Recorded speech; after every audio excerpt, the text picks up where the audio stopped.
में आप लोगों का बहुत बहुत स्वागत है। अख्तर शेख जी, आप शिवाजी नगर मानपुर विधानसभा के उप विभाग प्रमुख हैं, ठीक है।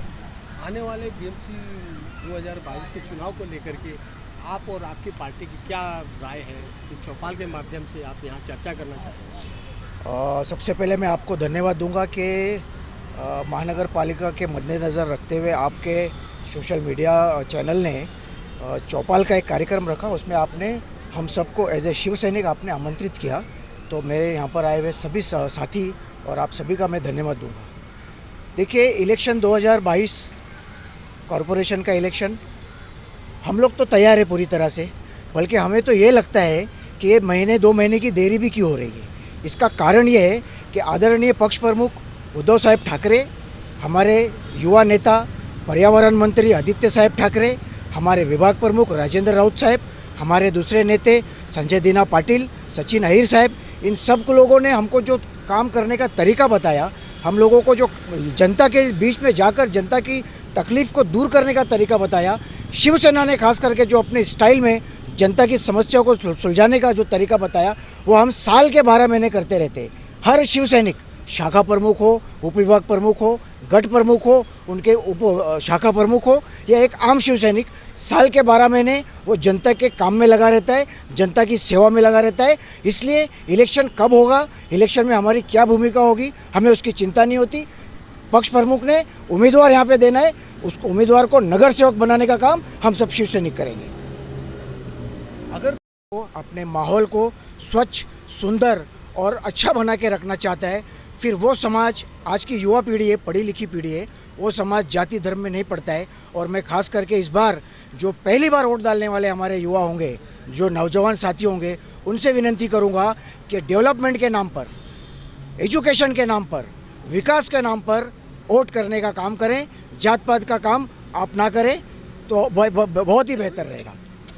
आपको क्या लगता है, सेना के मुद्दे तो आम जनता के हर मुद्दे होते हैं, स्थानिक मुद्दे होते हैं, आम आदमी को राहत कैसे पहुंचे ये मुद्दे होते हैं, आम आदमी को सहूलत कैसे मिले ये मुद्दे होते हैं। और बाकी पक्ष का में बच्चे से बड़े हो गए, गटर पानी संडास का मुद्दा ख़त्म ही नहीं होता है।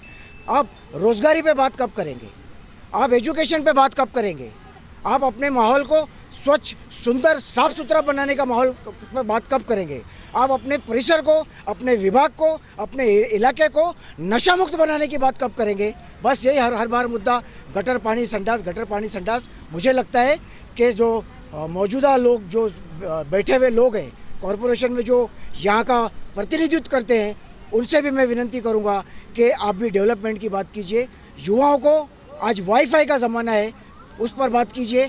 युवाओं को शिक्षा के बारे में बात कीजिए, कॉलेज में, स्कूल में उनको अच्छी तरह से एडमिशन मिले, उस पर बात कीजिए। म्यूनिसिपल स्कूल जो है वो 10वीं तक हो जाए, इंग्लिश मीडियम हो जाए, उस पर बात कीजिए। बेटी, मोदी सरकार का विकास नहीं है कि जो सिर्फ विकास विकास वो दिखता ही नहीं है।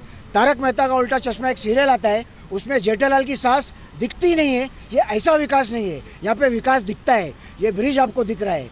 आप नवी मुंबई जाइए, नवी मुंबई और पुणे को जोड़ने वाला मेट्रो का काम देखिए, हर तरफ विकास ही विकास है। लेकिन हमारी ये बदनसीबी है कि 2 साल में कोरोना हुआ, वरना विकास के मामले में महाराष्ट्र राज्य, मुंबई पूरे देश में प्रथम होता, इसकी मैं गवाही देता हूँ। स्वच्छ भारत अभियान के अंतर्गत सैकड़ों शौचालय का काम महानगर पालिका की ओर से किया गया। एक एक शौचालय को 50 लाख, 60 लाख, 70 लाख का बजट दिया गया। कुछ दिन पहले आप ही के द्वारा 70 लाख के शौचालय का हाल देखा गया, जो उद्घाटन के 4 दिन बाद ही टपकने लगा। मैं आपसे प्रश्न करता हूं, आप जब अपना घर बनवाते हैं 20 लाख रुपए में खर्च करके, तो आप उसकी उम्मीद करते हैं कि मेरा घर 20 साल तक चले, मेरा घर 30 साल तक चले। तो ये कैसा विकास स्थानिक नगर सेवकों का या स्थानिक आमदार के देखरेख में, ये कैसा विकास है कि 70 लाख का शौचालय बनता है और 2 महीने में भी वो टूट जाता है, 2 साल में फिर उसको बनाना पड़ता है। ये किस तरह का विकास कर रहे हैं? ये भ्रष्टाचार है, ये भ्रष्टाचार है। इसकी सही तरह से जांच होनी चाहिए। अगर सही मानों में जांच की जाए तो स्थानिक प्रतिनिधि के साथ साथ महानगर पालिका के अधिकारी भी फंसेंगे। क्योंकि पहले मेरे वार्ड की बात की जाए तो पहले वहाँ पे नगर सेवक कांग्रेस का था, उसके बाद मोहम्मद भाई इंडिपेंडेंस लड़े, अभी समाजवादी का नगर सेवक जीत के आया। तो आने वाले चुनाव में 2022 की बात करें तो यहाँ पे जो नगर सेवक ने जो काम किया है, जो लोग बोल रहे कि आप बोल रहे हो कि ये काम हुआ है, ऐसा कुछ भी काम हुआ नहीं है। ये जो शौचालय का काम हुआ है वो नगर सेवक के फंड से हुआ नहीं है, वो सेंट्रल एजेंसी के फंड से हुआ गया है। उसको लेकर के काफी वो चल रहे हैं, विवाद चल रहे हैं, स्वच्छ भारत अभियान का विवाद तो चालू है, वही विवाद चालू है। बहुत सारे बाथरूम्स के ऊपर भी मतलब कब्जा जमाने की बात होती है। अरे वो गवर्नमेंट ने दिया हुआ आपको काम है, वो गवर्नमेंट का काम सही तरीके से होना चाहिए। जमाने का मतलब क्या, आपका मतलब क्या है? 10 लाख रुपए में सुना? हाँ, वही 10 लाख में बेचा जाता है, 5 लाख में बेचा जाता है। सही बात है क्या? सही बात है, हकीकत है ये। हमने भी सुना है, हमारे पास भी बहुत सारे लोग आए। तो इसके ऊपर प्रशासन ने, महानगर पालिका के अधिकारियों ने उसके ऊपर ध्यान देना चाहिए और उसके ऊपर कार्रवाई करना चाहिए। शिवसेना से मुस्लिम समाज को जुड़ना क्या कारण मांगते हैं? क्योंकि बताया जाता है कि एम पूर्व के 5 सीटों में सबसे ज्यादा मुस्लिम, अगर कोई मुस्लिम समाज शिवसेना वार्ड में जुड़ रहे हैं। मुस्लिम समाज शिवसेना से, मेरे वार्ड की बात नहीं, मेरे बाजू के वार्ड में भी लोटस से भी, या वार्ड नंबर 136 बैंगनवाड़ी से भी बहुत सारा समाज हमारे शिवसेना से जुड़ा है। क्यों जुड़ा है? क्योंकि हम लोगों की सेवा करते हैं। लोगों को कुछ भी छोटी मोटी तकलीफें है, उसके लिए हम आधी रात में हॉस्पिटल्स का होवे, पुलिस स्टेशन का होवे, महानगर पालिका का होवे, कुछ भी तकलीफें है, लोग हमारे तक आते तो उनके तकलीफें के लिए हम वहाँ पे पहुँचते, लोगों का काम करते। इसके लिए वो काम देख के लोग हमारे साथ जुड़े हुए। मुस्लिम समाज हमारे साथ जुड़ा हुआ है। क्यों नहीं समाजवादी के साथ जाता मुस्लिम समाज? क्योंकि मालूम है उधर जाएंगे तो काम नहीं होता है। आज ही हम गए थे मेरे वार्ड में, रोड नंबर 2 पे सालों साल से वहाँ पे पानी की तकलीफ ही है। आज मैं गया, मैं देखा कि वहाँ पे क्या तकलीफ है पानी की। बहुत सारे कम से कम 100-150 घर है, उनको पानी नहीं मिलता। मस्जिद, बाजू में मस्जिद है, चिश्तिया मस्जिद है, वहाँ पे उनको पानी खरीद के पीना पड़ रहा है आज के टाइम पे। मतलब कितनी बड़ी शोकांतिका है। महानगर पालिका इतना पानी का अपने यहाँ पे प्रेशर है, पानी बहुत सारे पैमाने में आता है, पर यहाँ पे नियोजन नहीं है, ठीक तरीके से पानी पहुँचा नहीं जाता लोगों तक। तो कहा जाता है कि समाजवादी पार्टी की आमदार जो है, यहाँ के विधायक, आज खुद जाके देखा, उन्होंने बोले कि हम नगर सेवक के पास गए, आमदार के पास गए, हमारा काम नहीं हुआ। आज मेरे पास आए, मैंने जो करना था, मेरे सिस्टम में जो बैठता है वो काम मैंने उनको करके दिया हूँ। मतलब 2 दिन में उनको पानी की सहूलत भी हो जाएगी। आने वाले बीएमसी चुनाव में 2022 के होने वाले चुनाव को देखते हुए आप अपने प्रभाग की जनता से क्या अपील करेंगे? मैं प्रभाग की जनता से यही अपील करूँगा कि आने वाले 2022 में कि जो काम करने वाला बंदा है उसको देखो, जो आपके अच्छे बुरे में जो आ रहा है उसको देखो, उसको वोट दो। लोगों के बहकावे पे मत जाओ। जो आप बोलते चांद रात में जो पैसा बटता है उस पे मत जाओ।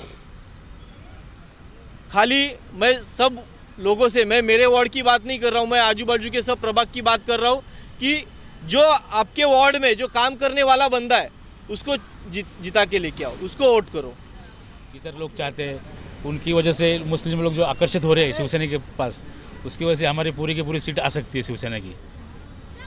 ज़्यादा से ज़्यादा हम मेहनत करेंगे और उद्धव साहब का जो काम है लोगों को भाया है, तो उस हिसाब से ज़्यादा सीट हमारी आएगी, ऐसा हम उम्मीद करते हैं। यानी कि आपकी बार हाँ, जीत सकती है, 5 की 5 सीट जीत सकती है, क्योंकि उद्धव साहब का काम ऐसा है, हमारा काम है, हमारे शाखा प्रमुख है, उपविभाग प्रमुख है, जो भी बंदे हमारे काम करते हैं उनकी वजह से हम जीत सकते हैं। लेकिन यहाँ का जो स्थानिक मुद्दा है, आज तक कभी ना यहाँ के स्थानीय जो जनप्रतिनिधि वगैरह हो, विधायक, स्थानिक मुद्दा ऐसा है, हल नहीं कर पा रहे। एक तो अंदर की ट्रैफिक की समस्या, लिंक रोड में जाएंगे, रोड है, शिवाजी नगर से निकलने के वक्त समय या बैगनवाड़ी से बाहर निकलने के समय रास्ता एकदम जाम होता है, खास करके सुबह और शाम के वक्त।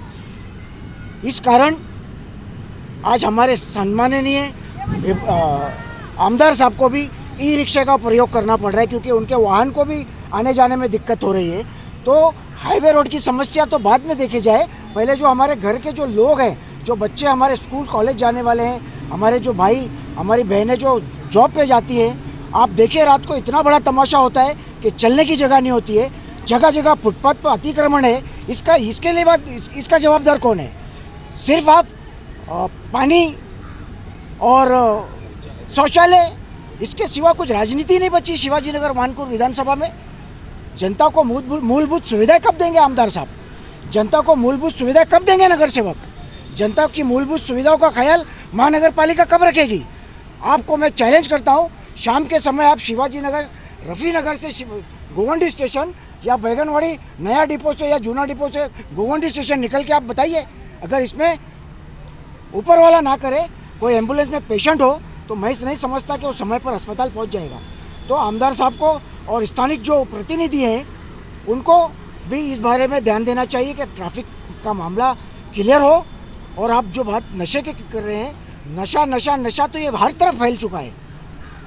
ऐसा नहीं है कि हमारी police, Maharashtra police, Mumbai police सक्षम नहीं है, लेकिन उसके बावजूद भी नशे का कारोबार खुलेआम या चोरी छुपे होता है, तो कहीं ना कहीं उनको राजनीतिक आशीर्वाद प्राप्त है, इसकी भी जांच होनी चाहिए।